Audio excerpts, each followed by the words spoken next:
지금은 아는 것이 힘이다. 시간입니다.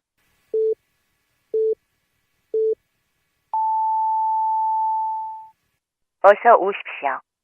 오늘 모닝 이슈에 오신 걸 환영합니다.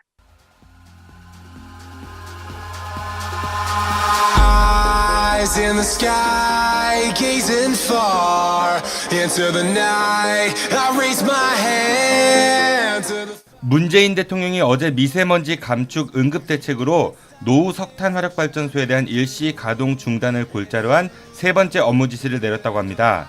중국발 황사에 자동차 배기가스에 미세먼지 문제가 정말 심각하다는 건 누구나 다 공감하고 있을 텐데요. 그런데 전 이런 생각을 해보았습니다. 흔히 작용 반작용이라고도 하죠.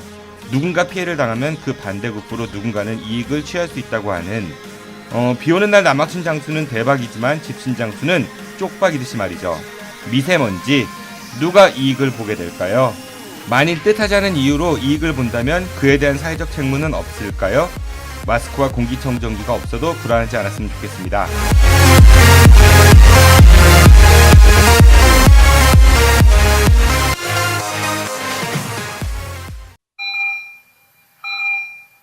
지금 여러분들의 자동차는 안녕한가요?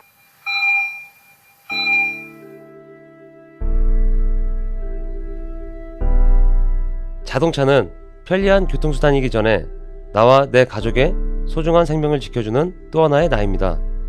자동차 역시 우리들처럼 정기적인 건강관리가 필요하며 아플 경우 치료와 수술이 필요합니다. 나와 내 가족의 소중한 생명 지킴이 내 차의 모든 것을 이제 낭만카닥터 김사부와 상의하세요.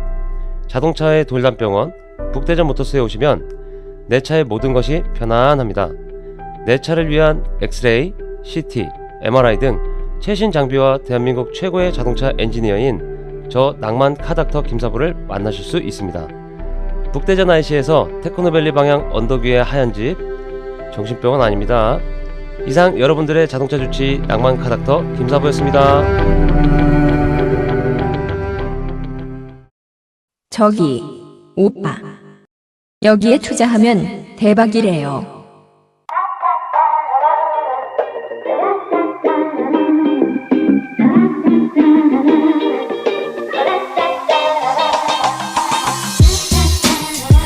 매주 목요일 복구킴 회장과 사기 전문가 박 사장이 들려주는 다양한 사기 수법들과 사례들을 통해 사기 피해를 예방해봅니다.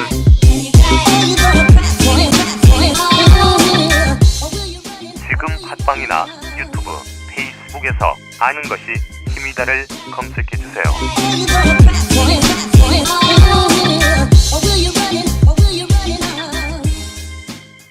대전 지역 최고의 지성과 미모를 혼자만 자랑하고 있는 대전일보 강은성 기자 만나보겠습니다. 강은성 기자님 안녕하세요.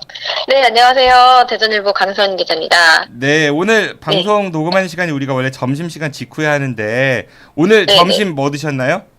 네, 오늘 칼국수를 먹었어요. 대전에서 유명하다는 칼국수를 아주 맛있게 먹었습니다. 어느 집 가셨어요? 뭐 얘기가 될 것 같은데. 네, 신도 칼국수. 신도 칼국수? 네, 네네네. 그 두부두루찌개는 안 드셨고요? 먹었죠, 당연히. 두부두루찌개는 반찬으로 맛있게 먹었습니다. 이거 부럽네요. 저는 오늘 라면에 김밥을 먹었습니다. 네, 아직 소식을 하셨군요. 네, 우리 분식을 장려하는 마음으로 오늘 첫 번째 어떤 소식 전해주시겠어요? 네, 첫 번째 먼저 전해드릴 소식은요. 대전시가 20년 만에 시내버스 51대를 증차한다는 소식인데요. 이번에 버스 증차와 연계한 노선 운영 개선 방안을 확정하고 오는 26일부터 순차적으로 노선 추가에 들어간다고 합니다. 요즘에 저도 대중교통을 많이 타고 다니는데 되게 많이 좋아진 것 같아요. 우선은 환승도 되고 그리고 버스도 굉장히 많은 곳 다니는 것 같고. 네네네. 이번에 버스 증차하는 주요 지역은 신규 개발 지역하고 수요가 많은 지역의 이제 노선인데요. 일단 올 1월부터 시에서는 노선 운영 개선 방안을 좀 토의를 해서 현장 점검에 나서고 또 적정성을 검토한 후에 주민 설명회 등을 진행을 해서 최종 지난 11일에 확정을 했습니다. 확정된 운행 노선은요. 신설 10개와 노선 조정 10개, 또 간격 단축 노선 5개 등 총 25개의 노선입니다. 이번에 보면 신규 개발 지역은 충대 농대에서 궁동 내거리, 월드컵 경기장역, 노은 3사지구, 반석역, 세종 3생활권을 지나는 1002번 노선이 신설이 됐고요. 또 그 도안 지역이죠. 원내동하고 관저지구, 건양대병원, 도안동로, 도솔터널, 정부청사역, 시청을 지나는 203번 노선도 신설이 됐습니다. 그러면 그쪽 지역 주민들 되게 편해지시겠어요? 아무래도 하나가 더 생겼으니까 그만큼 그 교통의 편리성이 높아지겠죠. 네네. 계속 말씀하시죠. 네, 그리고 또 죽동지구는 117번 버스가 운행이 되고 있었는데요. 배차 간격을 기존 30분에서 15분으로 단축 운행하기로 했습니다. 네, 또 이제 그 수요가 많은 한밭대로, 그러니까 복합터미널에서 유성온천역, 또 관평중학교에서 그 둔산동 은하수 내거리까지 이어지는 대덕대로를 관통하는 노선하고요. 건양대병원하고 충대까지 오는 도안동로, 또 연구단지를 지나는 그 7개 노선은 더 추가적으로 증차가 됐습니다. 그 관련한 기사를 좀 읽어보니까 거기 좀 주목할 만한 게 있는 것 같은데 허브 앤드 스포크 형태라는 말이 있더라고요. 이게 어떤 건지 좀 자세히 설명해 주시겠어요? 이번에는 특히 이제 외곽 지역이 교통 여건이 불편한데요. 그래서 그 부분을 해소하기 위해서 자전거 바퀴처럼 그 환승 거점, 그러니까 허브죠. 허브에 그 환승을 집중시킨 다음에 각 목적지별, 그러니까 스포크라고 표현하는데요. 목적지로 운행하는 그 허브의 스포크 형태로 노선을 신설하고 조정을 했습니다. 그러니까 예를 들어가지고 사람들이 많이 모이는 곳에 어떤 환승 중점역을 허브라고 하고 거기에 모여서 각 버스들이 또 외곽 지역까지 뻗어나가는 그런 형태를 말하는 거죠? 그렇죠. 네. 그 예전에 제가 아는 어떤 분께서 이제 시민 무슨 위원이라고 하셔가지고 그 권선택 시장이 주재하는 그런 뭐 경청 이런 뭐 시청에서 운영하는 걸 시민경청위원회 뭐 갔었대요. 갔는데 네. 거기서 어떤 한 분이 그런 질의를 했다고 하더라고요. 그 대전의 대표로 볼거리 중에 하나가 대전 동물원인데 대전 네. 복합터미널에서 동물원까지 가는 버스 노선이 없다. 그런 걸 한번 이렇게 그러니까 얘기를 했다고 하더라고요. 그때 권선택 시장의 답변이 그것도 물론 필요하지만 우선 시정에는 우선순위가 있다. 뭐 이런 답변을 했었대요. 근데 혹시 이번에 복합터미널에서 그 동물원 가는 노선은 뭐 없는 것 같습니다. 아직까지도. 네, 이번에 가장 수요가, 그러니까 환승 수요가 많은 복합터미널에서 동물원까지 가는 한 번에 이어지는 노선은 이번에 따로 증차가 되지 않은 걸로 확인이 됐고요. 그럼 허브 앤 스포크를 대체한다. 뭐 이렇게 이해를 하면 될까요? 네. 그리고 대전이 그 다른 지역보다도 되게 좀 잘 선도한 것이 있었던 것 같아요. 타슈, 자전거. 그 다른 지역에서 많이 벤치마킹을 하는 것 같은데 그럼에도 불구하고 여전히 다른 대도시보다는 아직까지 또 대전의 대중교통은 조금 좀 이렇게 불편하다라는 이야기도 많은 것 같아요. 그러니까 물론 과거에 비해선 좋아졌지만 타 시도도 과거에 비해선 좋아진 거고 따라서 상대적으로 봤을 때는 아직도 좀 불편하다라고 호소하는 분들이 많거든요. 실제로 어떤 분들은 뭐 교통 체증이 있기도 하겠지만은 서울은 차를 갖고 다니는 것보다 대중교통을 타는 게 더 편하다. 돈도 덜 들고 그리고 뭐랄까 더 빨리 가고 교통 체증도 덜 느끼고. 그런데 대전은 아직까지도 차를 갖고 다니는 게 대중교통을 이용하는 것보다는 편한 도시인 것 같기는 해요. 네, 아무래도 좀 시내버스 노선이라든지 지하철도 시내권에 집중이 돼 있고 외곽으로 갈수록 시내버스가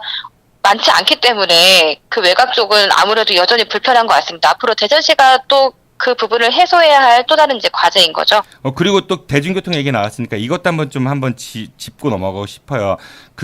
대전도 요즘엔 차가 많이 막히는 것 같은데 우선은 무늬만 버스 전용 차로가 너무 많은 것 같습니다. 그러니까 버스 전용 차로에 저쪽 특히 뭐 도마동 쪽 가는 길이나 이런 데는 아예 그쪽은 주차장처럼 돼 있는 것 같더라고요. 그리고 하상도로 같은 경우도 시내 올라가다 보면은 왜 하상에서 위로 올라오잖아요. 근데 차도랑 사람 다니는 거랑 상인들하고 다 막 뒤엉켜 있어가지고 이거는 거의 방치하다시피 해서 차 교통 흐름도 안 좋고 보행자의 안전도 굉장히 위협을 받고 있고 그런 부분들도 좀 이렇게 대전시에서 신경을 썼으면 좋겠다는 생각이 듭니다.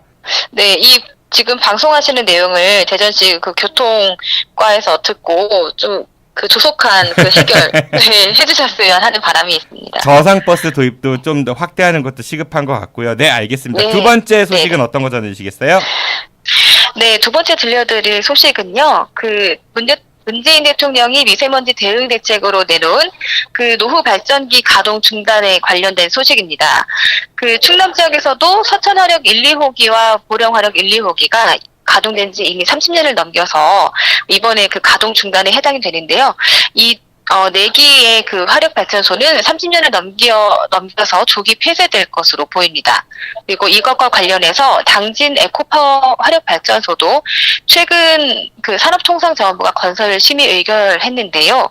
문재인 대통령의 그 미세먼지 대응 대책과 관련해서 그 에코파워 화력 발전소도 허가 제한이 날 것으로 전망이 됩니다. 이런 그 화력발전소의 그 가동 중단으로 인해서 그 미세먼지 그 농도가 높았던 충남도 내 대기질이 크게 개선될 것으로 기대가 되고 있습니다.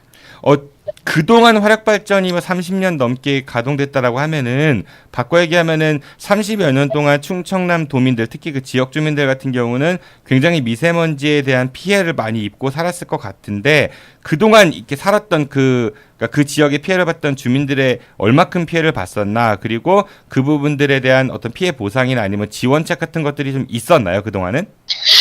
사실상 그 지역의 그 주민들이 피해를 굉장히 많이 겪었는데요. 네, 제대로 된 어떤 보상도 이제 전무했던 데다가 그 화력발전소로 인해서 지역 주민들이 어떤 피해를 이제 겪고 있는지에 대한 그 전수조사조차도 사실상은 그 역학조사도 있지 않았거든요. 그래서 이제 이런 부분도 지금 선결과제로 좀 많이 주목이 되고 있고요. 그리고 이 부분과 관련해서 그 지역 시민사단체도 요구를 많이 했었던 부분입니다. 지역 주민들도 역시요. 근데 현재까지도 그 피해 보상이라든지 그 피해 역학 관계 그 조사도 이루어지지 않고 있어서 이번에 그 가동이 중단되면서 이 부분이 제대로 조사가 되고 제대로 된 피해 보상이 이루어져야 될 것으로 보입니다. 그러니까 이게 무슨 공장 생기면은 그 지역에 고용이 창출되고 그리고 식당 같은 거 운영하니까 경제가 살고 이런 얘기들만 하는데 사실은 보이지 않는 그런 것들이 훨씬 더 많잖아요. 근데 그게 조사조차 안 이루어졌다라고 하면은 가장 늦었을 때가 빠른 거라고. 그러니까 어느 정도 피해들이 그동안 있었는지 그냥 나는 기관지가 원래 안 좋아 이렇게 하고 살았던 분들도 많이 계셨을 거 아니에요. 그런 게 좀 있었으면 좋겠다는 생각이 들고 실제로 핵발전소 같은 거 건설한다라고 하면은 굉장히 이제 많은 정부에서 지원이나 보상책들을 미리 마련해놓고 시작을 하잖아요. 화력발전 같은 경우도 좀 그렇게 됐으면 좋겠다라는 생각이 드네요. 좀 이런 거는 걱정들 하시는 것 같아요. 발전소가 몇 개 가동이 중단되면은 전기요금이 아무래도 오르지 않을까 이런 얘기들도 하는 것 같던데. 그리고 전기요금 많이 안 올려도 될 것 같은 게 저는 잘 모르지만 상식적으로 한전이 그 공기업 중에서 굉장히 그 경영 실적이 우수한 기업이거든요. 거기는 얼마 전에 그 강남에 그 사옥도 팔아서 돈도 많이 벌고 또 미국에다가 굉장히 많은 투자들도 이루어지고 있습니다. 자세한 얘기는 길게 하기는 어렵지만은 근데 공기업이 공공재 가지고 사업을 해서 돈을 많이 남기는 거는 사실은 바람직한 것 같지는 않아요. 그러니까 오히려 공공재를 가지고 하는 사업은 또이 시쳇말로 그러니까 그냥 제로나 아니면 약간의 그 적자를 본다 하더라도 그게 꼭 국민들과 시민들을 위한 사업이니까 괜찮은데 한전이 이렇게 그 영업이익이 굉장히 많으니까 아무래도 전기요금 부분 좀 더 정부에서 잘 관리 감독했으면 좋겠다는 생각이 드네요.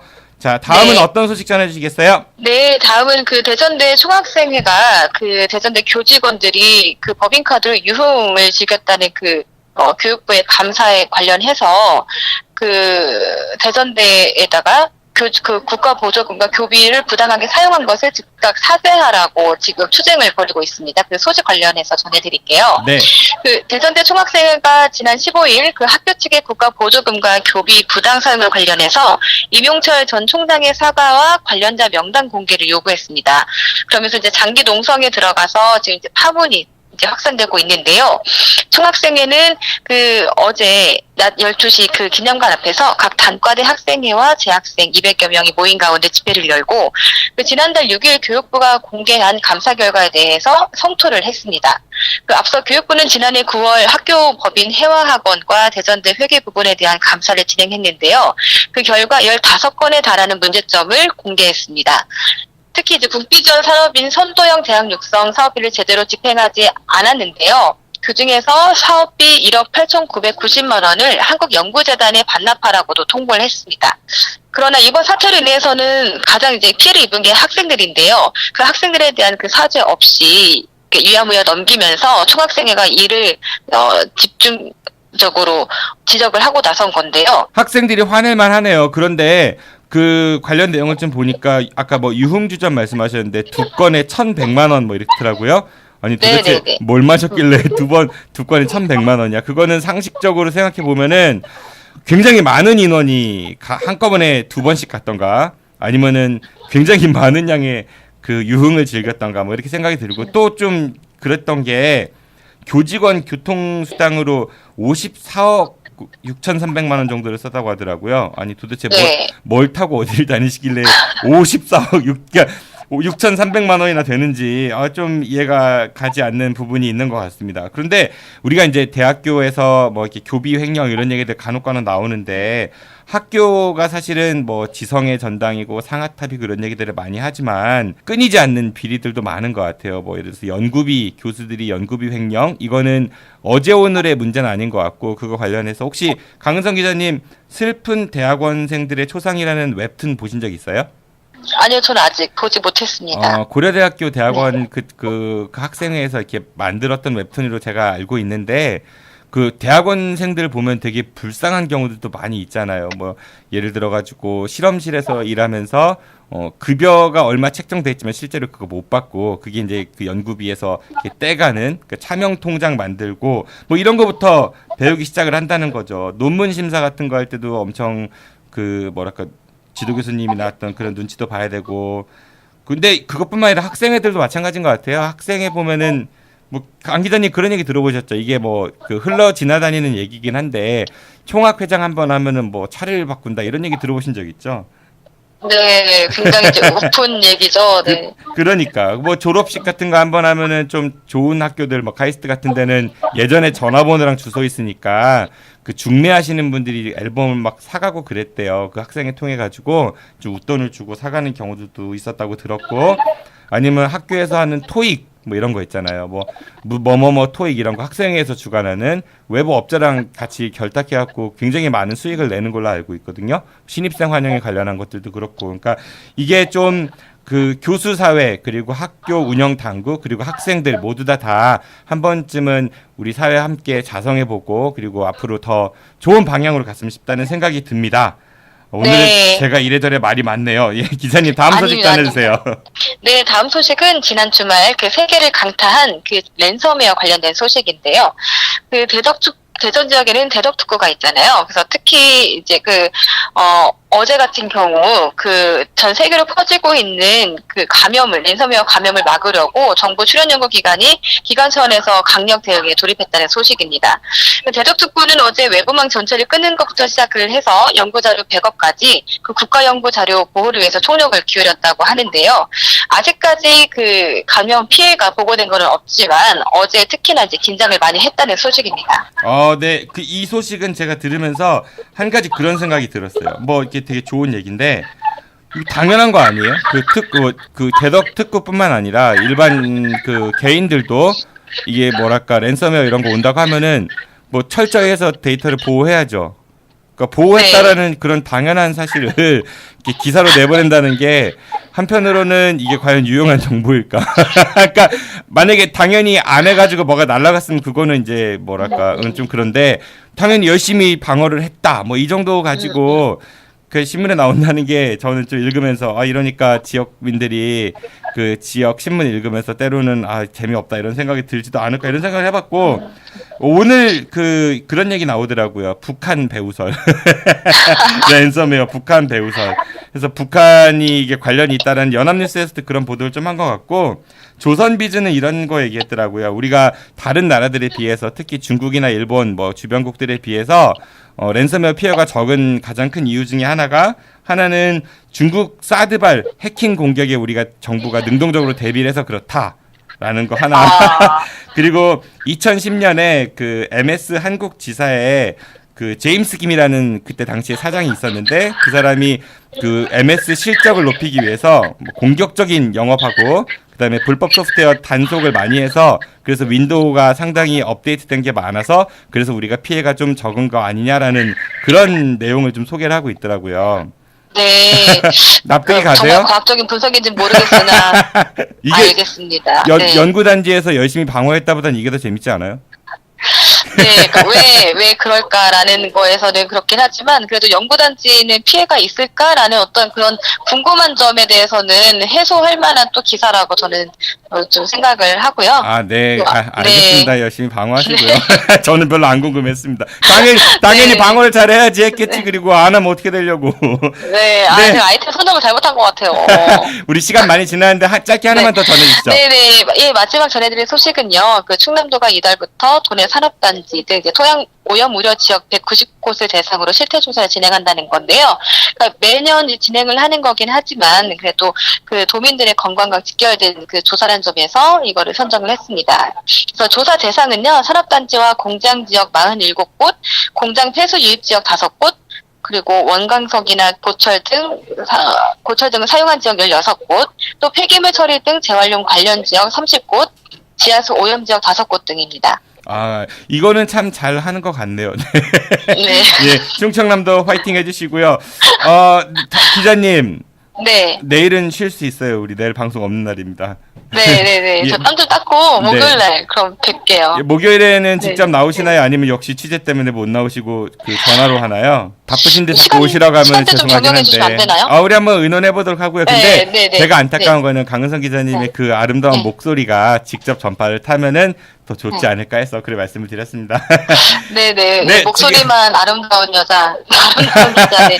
알겠습니다. 네. 지금까지 네. 대전일보 강은성 기자였습니다. 기자님 고맙습니다. 안녕히 가세요. 네, 감사합니다. 네. 이어지는 2부에서는 다른 시각 장길문 편집국장과 함께하는 우리 지역의 언론과 정치에 대한 이야기입니다. 최근 불거진 대전 MBC 노사 갈등과 이를 통해 본 우리 지역의 언론에 대해서 이야기 나눠볼 예정입니다. 잠시 뒤 뵙겠습니다.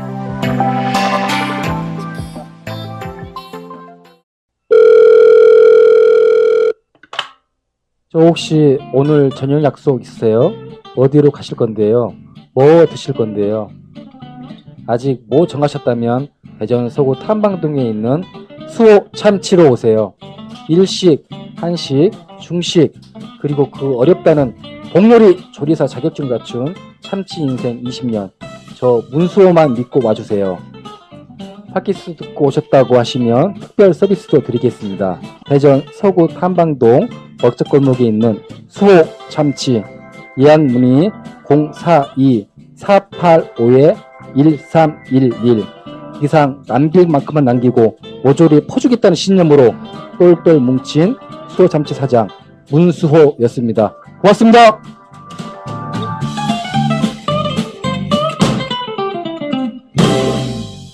이제는 2018년 지방선거다. 아무도 알려주지 않는 우리 지역 정치인들에 대해 이야기합니다. 폴리티션 애너토미.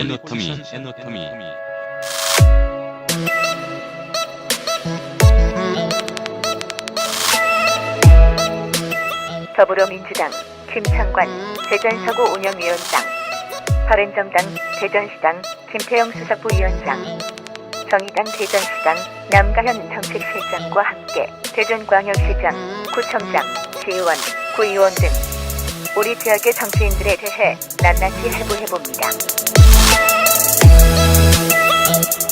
지금 팟빵이나 유튜브, 페이스북에서 아는 것이 힘이다를 검색해주세요.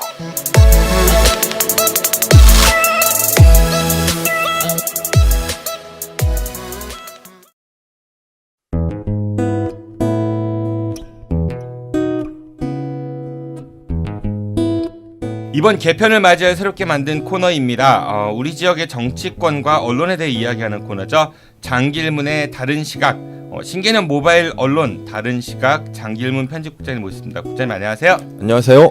네, 우선 우리 방송에 앞서가지고 국장님 혹시 전에 영화 트랜스포머 보신 적 있으신지요? 예, 본 적 있습니다. 제가 이 얘기 왜 꺼냈냐면요. 우리 방송에 한번 전에 출연하신 적 있으시죠? 예, 있었습니다. 어떤 편에 출연하셨죠? 그때 당시에 대전일보에 제가 소속돼 있을 때 대전일보 노조위원장으로 소속된 게 아니라 소속에서 잘린 상태에서 온 거 아니에요? 그때 당시에는 네, 물론 해고자였습니다.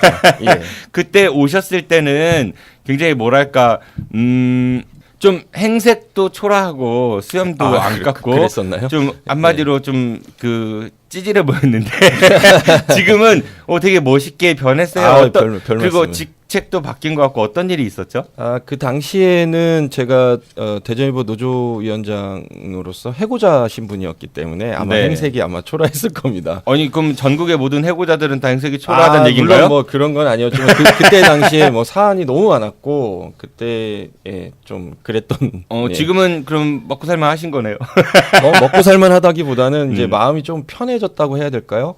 예, 제가 물론 뭐 무거운 부분도 물론 있지만 지금은 이제 제가 대전일보에서 이제 적을 떠나서 이제 새롭게 이제 언론사를 창간을 해서 지금 열심히 좀 활동 중에 있습니다. 그러면은 복직이 되셨다가 사표를 내신 거죠? 예. 제가 그 해고된 지 1년 만에 다시 복직을 했다가 제가 제 손으로 이제 사직서를 내고 나와서 지역에 있는 이제 그 선배 언론인들하고 함께 뜻을 함께해서 다른 시각이라는 신개념 모바일 언론을 창간을 했습니다. 뭐 신개념까지인지는 모르겠고.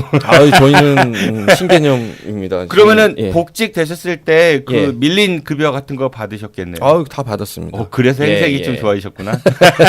뭐 했어요 그 돈 가지고? 뭐 빚 갚고요. 예. 일단 먼저 빚도 좀 갚고 예. 뭐 그렇게 하고 있습니다. 면도도 좀 하고. 예, 면도는 뭐 아직도 제가 뭐 이 수염은 제가 컨셉이라서. 근데 그때 수염하고 예. 지금하고 좀 달라요. 조금 짧아졌나요 그때 네. 비해서? 오늘 첫 방송인데 오늘은 대전 MBC 노사 갈등을 통해 본 그 지역의 언론에 대한 이야기를 좀 하시고 싶다고 얘기하셨거든요. 네. 우선 대전 MBC에 어떤 일이 있었길래 그 오늘의 주제를 정하셨는지요? 이게 이제 그 대전 MBC만의 문제라고 보기는 좀 어렵지만 이제 언론적 패청산이라는 그 큰 틀에서 보고 그리고 대전 MBC 상황도 거기에 이제 빗대서 좀 많은 좀 상식적으로 좀 벗어난 일들이 많이 지금 발생하고 있어서 그 부분을 좀 말씀드려야 될 것 같습니다. 그러니까 어떤 일이 있었냐고. 대전 MBC 이 상황에서 이번 그 5월 달에 뭐 징계도 있었고 전체 대전 MBC 직원들이 사측에 반발하고 있는 상태가 지금 있습니다. 징계를 당했다고 했는데 그러면은 뭐 거기 구성원들이 징계를 당했나요? 네, 그렇습니다. 이제 그 여러분들도 아마 많이 아시겠지만은 주말 앵커를 보고 있던 이규선 기자? 예, 이규선 기자가 징계를 받았고요. 징계는 감봉 1개월을 받았고 감봉 1개월이면 월급이 깎이는 거예요? 예, 감봉이니까? 그렇습니다. 예. 못 받는 거예요? 깎이는 거예요? 깎이는 겁니다. 이제 얼마나 깎여요? 이제 그 대전 MBC만의 규정이 있거든요. 네. 이제 그 규정에 따라서 이제 깎이는 거고요. 또 이제 그것도 물론 그거지만 또 그 주말 앵커 자리에서 그 홍성지사로 또 발령이 났습니다. 갑작스럽게. 군기 좋은 곳으로 가셨는데 그 왜 징계를 받으셨어요, 이규선 기자는? 징계를 받은 이유는 좀 석연치가 않아요, 사실은. 그래서 그 인사위원회 측, 그러니까 대전 MBC 사측에서 말하는 거는 뭐 7분 지각, 그리고 뭐 업무 지시 불이행, 그리고 뭐 취재계획서 미제출 뭐 이런 사유로 일단 징계를 했고 인사위원회 회부를 해서 징계를 한 거고요. 그러니까 7분 늦었고 말 잘 안 듣고 보고서 안 내고 그래서 징계했다. 네. 합당한 이유 같아 보이기도 하는데. 근데 이제 그걸 이제 실질적으로 이제 들어가 보면 네. 이제 그 내용 자체가 상식적으로 직원들도 그렇고 당사자도 그렇고 납득할 수 없어서 지금 현재 재심도 신청을 했고 오늘 또 좀 전에 얘기를 드리니까 재심 결과도 나왔는데 뭐 원심과 크게 다를 바는 없었고요. 그래서 이규선 기자뿐만이 아니라 이규선 기자와 함께 이승섭 기자라고 있는데요. 이승섭 기자도 같이 또 징계를 감봉 3개월. 여기는 거기는 더 세배네. 21분 지각했대요.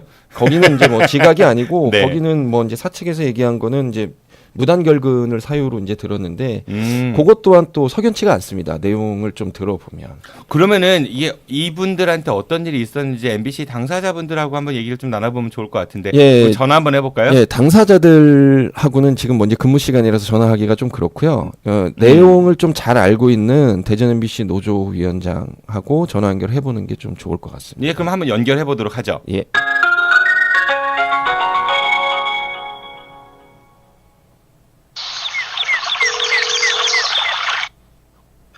네, 이한씨입니다. 여보세요.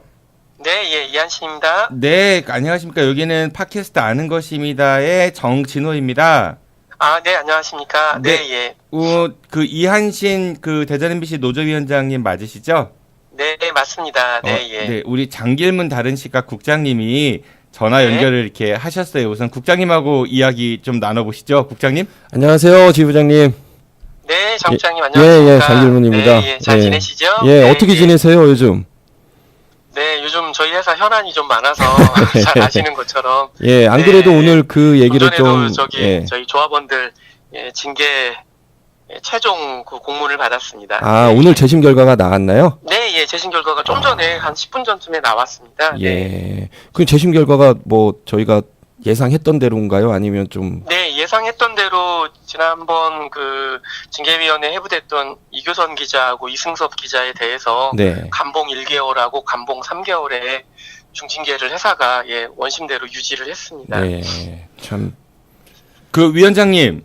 네, 예. 그 국장님께 장길문 국장님께서 조금 전에 설명을 좀 주셨는데 네. 우선 이교선 기자께서는 뭐 네. 7분 지각하셨다는 이유하고 네. 그다음에 뭐 말 안 듣고 취재 계획서 안 내고 그래서 감봉 1개월을 받았다고 들었거든요. 네, 예, 맞습니다. 얼핏 들으면은 잘못한 거 맞는 것 같은데 왜 어떤 문제가 있는 거죠? 아, 예.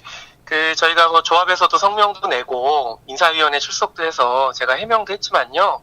기자 그 직무상 아침에 출근 시간이 정해져 있는 회사는 그렇게 많지 않고요.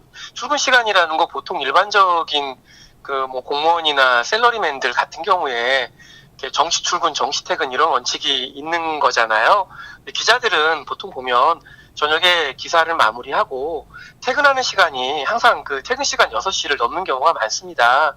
그래서 보통 다른 언론사들 같은 경우는 기자들 같은 경우는 회사에 출근하지 않고 바로 출입처로 출근하는 경우들도 많고요. 그래서 저희가 지난번 노동조합에서는 회사 측에다가 성명으로 그런 말씀을 좀 드렸어요. 기자들의 출근 시간만 체크하지 말고 퇴근 시간도 체크해서 과연 근무를 태만하게 했는지에 대해서 근무 태만이란 이유로 징계 사유를 올렸으니까 거기에 대해서 정당하게 판단을 해라라는 요청을 또 드렸었고요. 그다음에 취재계획 같은 경우도 마찬가지인데요.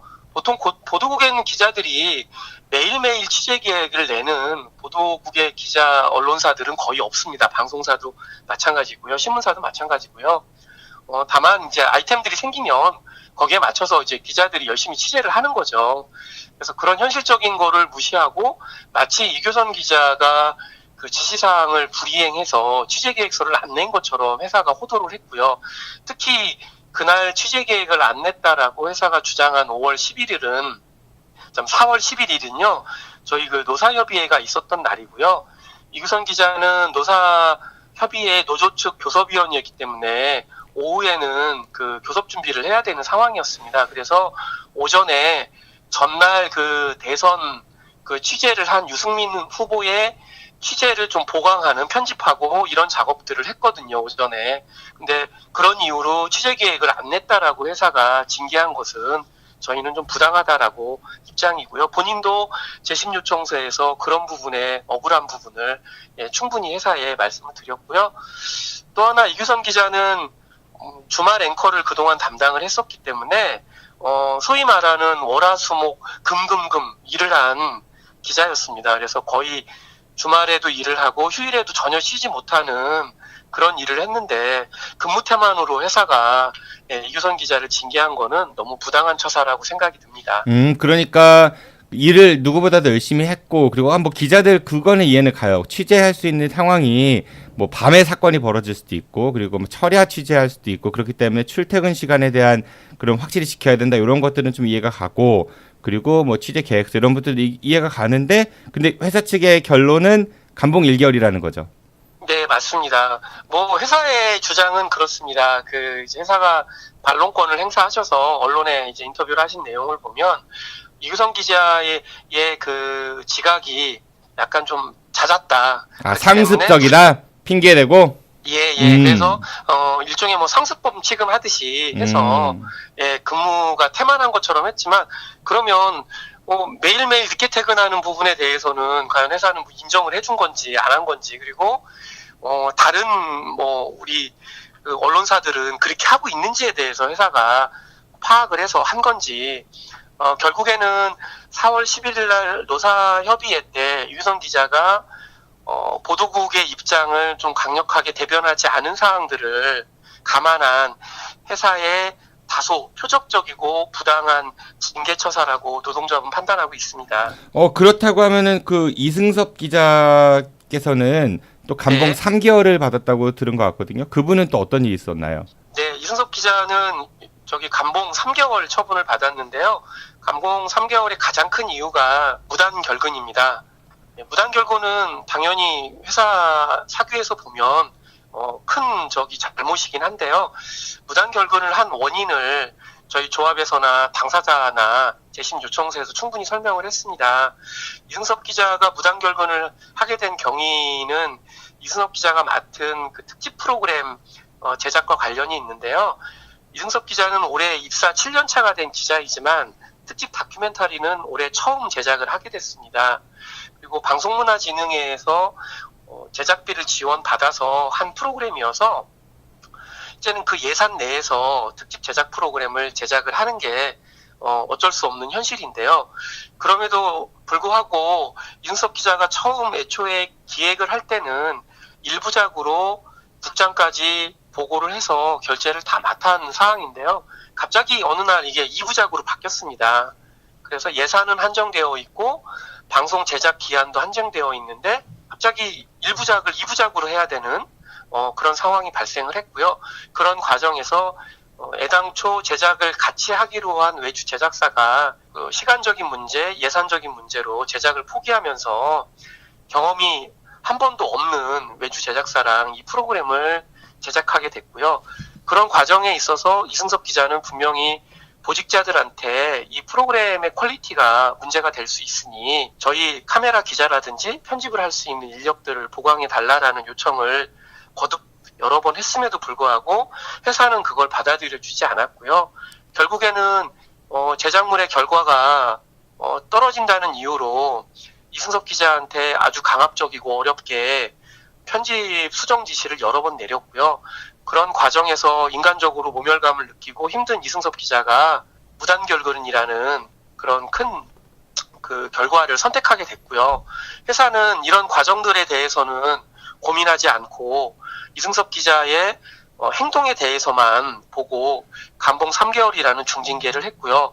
또 마치 물타기를 하듯이 보직자인 보도국장과 취재부장도 같이 인사위원회 회부를 해서 보도국장은 주의각서, 취재부장은 근심 3일이라는 경징계를 하고 모든 책임은 이승섭 기자한테만 떠안기는 그런 아주 하지 말아야 될 회사로서도 선배 기자로서도 하지 말아야 될 행동을 한 아주 나쁜 사례라고 말씀드릴 수 있습니다. 네, 지부장님.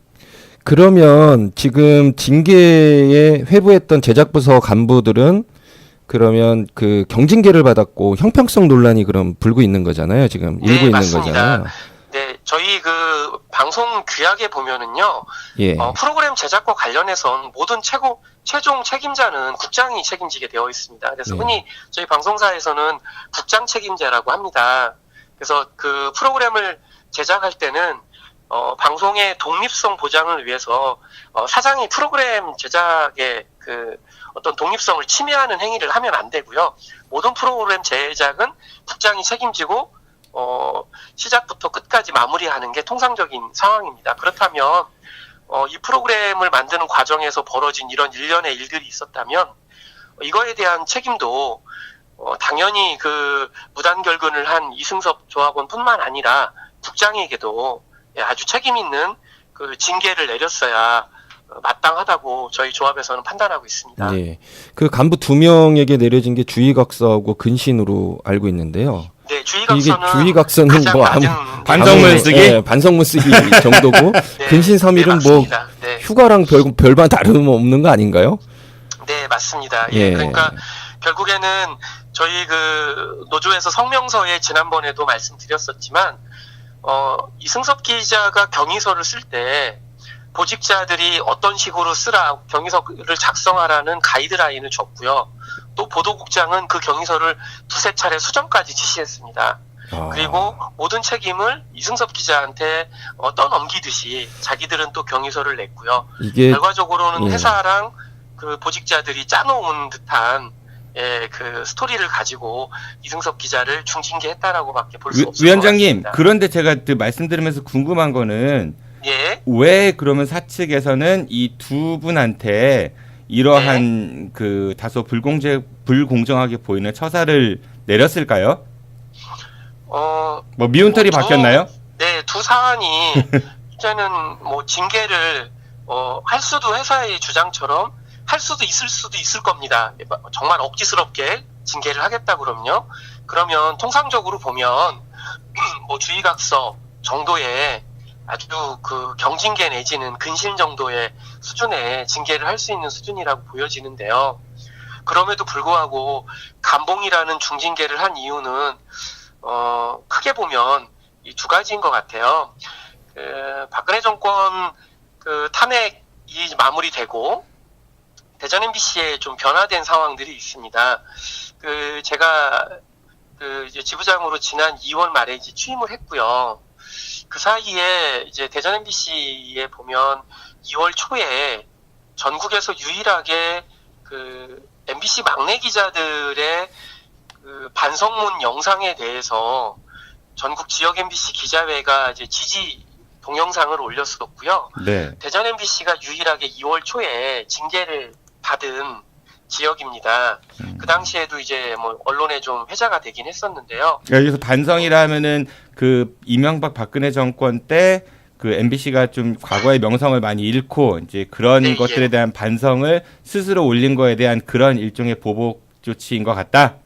네, 그렇죠. 예, 그래서 그런 반성을 했는데 그때 사안으로 보면 더 민감한 이슈고 큰 사안인데 그때 이규선 기자하고 참여했던 고병건 기자에 대해서는 주의각서라고 하는 경징계를 했었거든요. 네, 그러면 그 사건하고 연결이 되는 거라고 보시는 거죠? 그러니까 이제 그 징계 수위하고 이번 징계 수위를 감안하면 이번 징계 수위가 너무 좀 도에 지나치다는 거죠. 네. 그러니까 이규선 기자 같은 경우는 그때 한번 미운털이 박혔는데 근데 어떤 계기로 이렇게 더 센 징계로 아까 말씀드린 거죠? 이제 노조가 집행부들이 2월 28일 날 바뀌었고 3월 10일 날 이제 박근혜 전 대통령이 탄핵이 됐잖아요. 네. 예, 그래서 뭐 사회 분위기가 좀 많이 바뀌어가는 상황이었고 아시는 것처럼 저희 대전 MBC 노조는 지금 지역사회에 그 MBC 공영방송 MBC를 망친 주범 중에 하나인 이진숙 사장은 퇴진해야 된다라는 목소리를 내고 있습니다. 당연히 퇴진을 해야 마땅하지만 아직까지 자리를 지키고 있고요. 그러다 보니 어쨌든 그 노조와 갈등을 이제 3월부터 많이 겪고 있었습니다. 그런 와중에 그동안 저희 대전 MBC 보도국이 그렇게 그 회사의 어떤 이런 강압적 태도나 공정한 보도를 하지 못하게 하는 부분에 대해서 목소리를 내오지 못한 게 현실이었거든요. 그런데 최근 들어서 그런 기자회의 목소리들이 있었고요. 그런 움직임의 중심에 있었던 게 보도 민실위 간사를 맡고 있는 이규선 기자였습니다. 그리고 이규선 기자는 또 대전 MBC 기자회장을 맡고 있고요. 그래서 조합에서 보면 가장 핵심적인 보도국의 그 일원이었기 때문에 회사는 이번 징계를 통해서 어떻게 보면 조합 활동을 지금 열심히 하고 있는 이규선 기자의 입에 재갈을 물리겠다라는 아마 꼼수를 부리고 있는 것 같고요. 이승섭 기자도 좀 마찬가지인 것 같습니다. 그런 보도국 내의 움직임 자체를 애초에 차단을 하겠다라는 차원에서 예상한 것보다 좀 강한 중징계를 내린 것 같습니다. 정리하자면은 MBC가 과거 정권 때 이렇게 망가졌고 그런 것들을 이제 스스로 기자들이 반성을 하면서 현재 집행부나 이런 분들의 퇴진을 요구하니까 거기에 이제 핵심 멤버나 아니면은 그 눈에 가시 같은 그런 조합원들에 대해서 필요 이상의 중징계를 내린 거다 이런 말씀이신 거죠? 네, 맞습니다. 네, 예. 예, 지부장님, 그리고 노조뿐만이 아니고 뭐 노사 갈등이라고만은 볼 수도 없고, 지금 대전 MBC 직원들, 특히 뭐 직능 단체들이 전체적으로 뭐 성명서를 발표하고 지금 그런 상황인데, 네, 예. 이거를 꼭 노사 갈등만으로 또 몰아가는 것도 맞지 않는 것 같은. 네, 맞습니다. 이게 지금의 상황은 노조와 뭐 사측의 갈등이 아니고요. 네. 이제는 어떻게 보면 그 박근혜 정부의 그 부역 언론인을 대표로 뽑히는 이진숙 사장과 그리고 구성원들을 그거에 공정방송 MBC를 회복시키겠다라는 구성원들의 싸움으로 저는 그 시민들이 이해해 주셨으면 좋겠고요. 아마 저희 기자회에서 이번에 그 성명을 2차례 냈는데요. 기자회가 성명을 발표한 게 5년 만에 처음이고요. 네.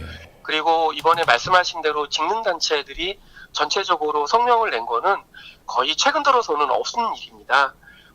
그리고 지난번 기사에서 혹시 보셨는지 모르지만, 저희 조합이 2월 28일 날 12기 집행부가 출범을 하고 나서 4월 18일 날 계약직 분회하고 통합을 했었고요.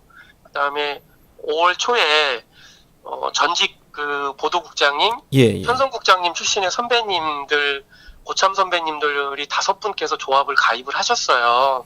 그래서 저희 조합을 가입할 수 있는 직원의 90% 정도가 지금 조합을 가입을 하셔서, 말씀하신 것처럼 조합이 어떤 회사하고 대립을 세우는 게 아니라 구성원들의 그 올바른 행동에 대해서 강력한 지지를 보내고 계시고요. 네, 네. 이거는 분명히 대전 MBC 직원들의 목소리고요. 대전 MBC 직원들이 한마음 한뜻으로 이제는 대전 MBC가 공정방송을 하는 과거에 자랑스러웠던 지역방송으로 돌아가기를 바라는 염원을 담아서 회사와 지금 어떻게 보면 싸움을 하고 있다. 이렇게 이해를 해주시면 좋을 것 같습니다. 예, 그 지부장님, 네, 예. 오늘 말씀 이렇게 해주셔서 감사드리고요. 아닙니다. 끝으로 목소리 되게 좋으세요.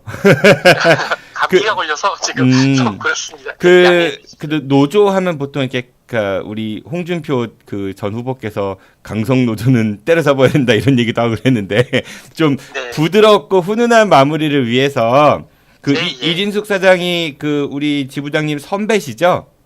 네, 그렇죠. 네, 그 진숙 선배에게 끝으로 그 음성 편지 제가 BG 깔아드릴 테니까 음성 편지 하나 보내주시면서 훈훈하게 마무리를 해보도록 하죠. 자, 제가 큐 사인 드리면은 음성 편지 하나 좀 부탁드릴게요. 자, 큐. 예.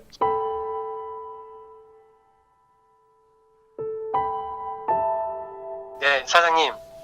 한때는 저희 후배들이 사장님을 이라크의 여전사로, 종군 기자로 존경했습니다. 너무나 멋있는 선배님이셨는데 2012년 파업 때 저희는 너무 놀랐습니다. 선배님께서 김재철의 대변인이 그리고 저희 후배들을 이렇게 아프게 할 줄은 몰랐고요. 또 몇 년이 지나 대전 MBC에서 만났는데 대전 MBC를 또 이렇게 망가뜨리고 계셔서 참으로 한탄스럽고 답답합니다. 작년 5월 11일 사장께서 세월호 특조위 동행명령서를 거부하시고 줄행랑을 친 적이 있습니다. 대전 MBC 구성원은 그날 너무 창피하고 부끄러웠습니다. 이제라도 그 자리에서 내려오셔서 저희 구성원들이 더는 부끄럽지 않게 그리고 당신을 마지막으로 그래도 떳떳한 선배로 기억할 수 있게 그렇게 용기 있는 행동, 결단을 해주셨으면 부탁드립니다.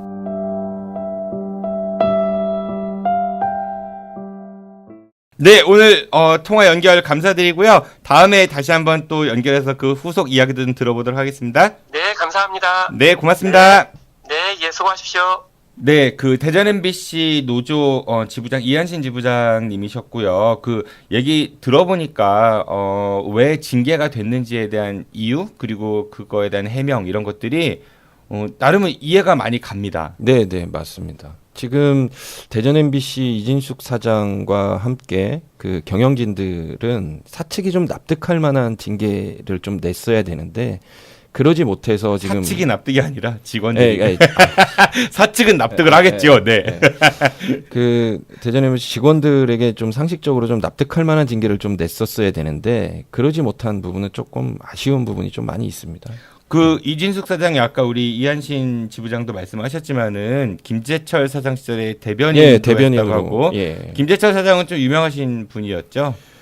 그 MBC 많은 분들을 뭐 이렇게 다른 데로 보내고 해직하고 그때 당시에 뭐 해직 언론인들이 많이 발생을 했죠. 업무상 배임으로 처벌도 받은 것 같고 그렇죠. 카드 이렇게 써갖고 뭐 이런 얘기도 있었던 것 같고. 김재철 사장에 대한 전 사장에 대한 얘기를 좀 한마디로 말씀드리자면 뭐 MB 정권의 낙하산 그리고 언론 부역자의 대표적인 MBC 예, 대표적인 인물로 꼽히는 분이죠. 예, 뭐 국장님의 의견이십니다.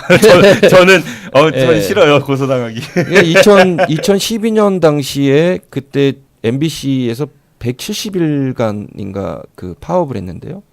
그 파업의 그 가장 큰 원흉이 김재철 전 사장이죠. 예. 그러니까 그 이진숙 기자 하면 저도 어렸을 때 걸프전에서 뭐 종군 여기자 이런 얘기도 있었고 뭐 바그다드에서 MBC 뉴스 이진숙입니다. 그때 유명했었잖아요.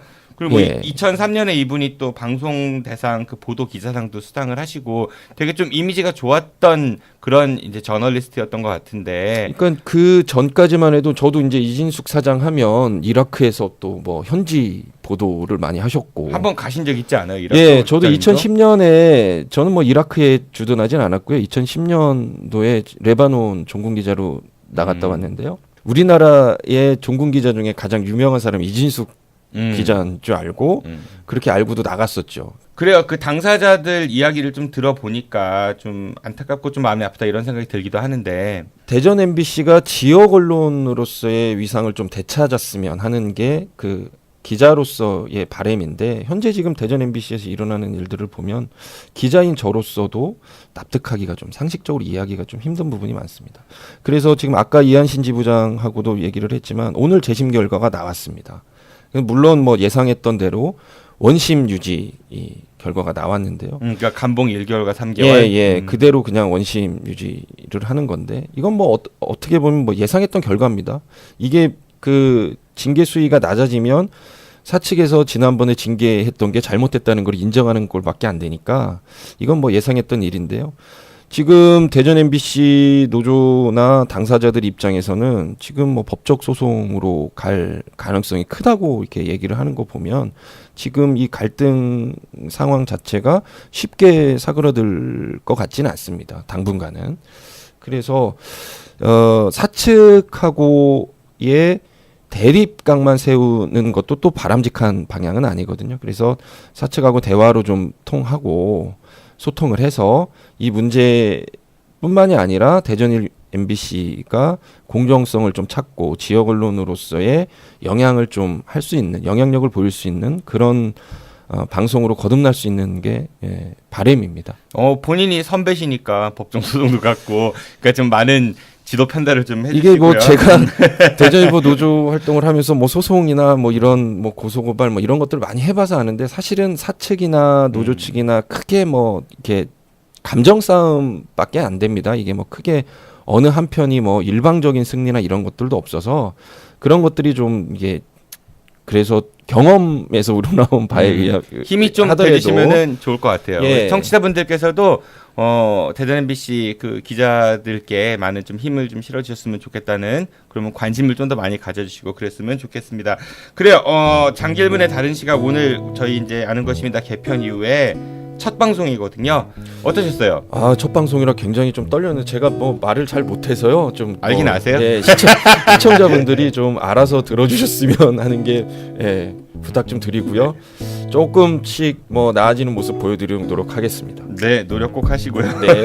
앞으로도 날카로운 다른 시각으로 우리 지역의 언론과 그리고 정치권 소식도 좀 부탁을 드리고요. 국장님 오늘 나와주셔서 감사드리고요. 다음 주 화요일에 또 다시 뵙겠습니다. 안녕히 가십시오. 네, 감사합니다. 내일은 역시 개편 이후 새롭게 업그레이드된 프로그램입니다. 폴리티션 애너토미가 업로드되는 날이죠. 더불어민주당 소속 대전 서구의회 운영위원장이신 김창관 의원, 그리고 바른정당 대전시당 김태영 부위원장, 그리고 정의당 대전시당 남가현 정책실장이 나와서 각 정당에서 바라본 이번 19대 대선 뒷이야기와 문재인 정부 이후의 대전 충청 지역에 대해서 이야기를 해보도록 하겠습니다. 저도 이만 물러가겠습니다. 지금까지 진행의 정준호였습니다. 청취해주셔서 고맙습니다. I'll be back.